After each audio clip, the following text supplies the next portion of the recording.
தண்ணீரில் படகு மிதப்பது போல மிதக்கும் இந்த சோலார் பேனல்கள் தான் நிலத்தில் உள்ள சாதாரண சோலார் பேனல்களுக்கு சவால் விடும் அளவுக்கு அதிக உற்பத்தியை காட்டி ஆச்சரியப்படுத்துகிறது.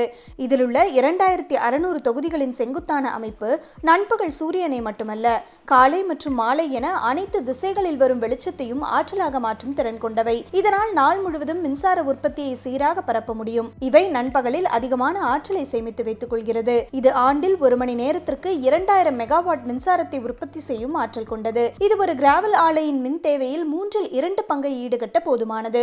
பெரும்பாலும் கிராவல் குவாரிகளுக்கு அருகில் குளம், குட்டை போன்ற நீர்நிலைகள் இருப்பதால் இதை அமைப்பது மிகவும் எளிமையானது.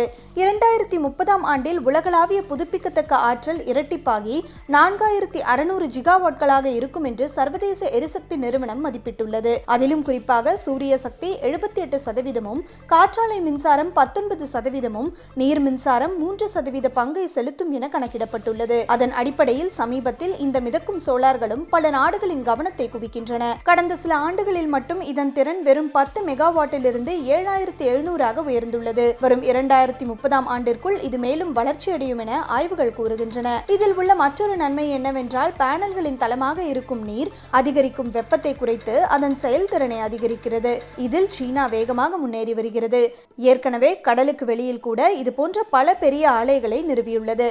ஜெர்மனி இந்த மிதக்கும் சூரிய ஒளி திறனை கையில் எடுப்பது அரிதுதான். ஆனால் நூற்றுக்கணக்கான கிராவல் ஆலைகளுக்கு இது ஒரு பசுமையான எதிர்காலத்திற்கான கதவை திறக்கலாம் என இயற்கை ஆர்வலர்கள் சுட்டிக்காட்டுகின்றனர்.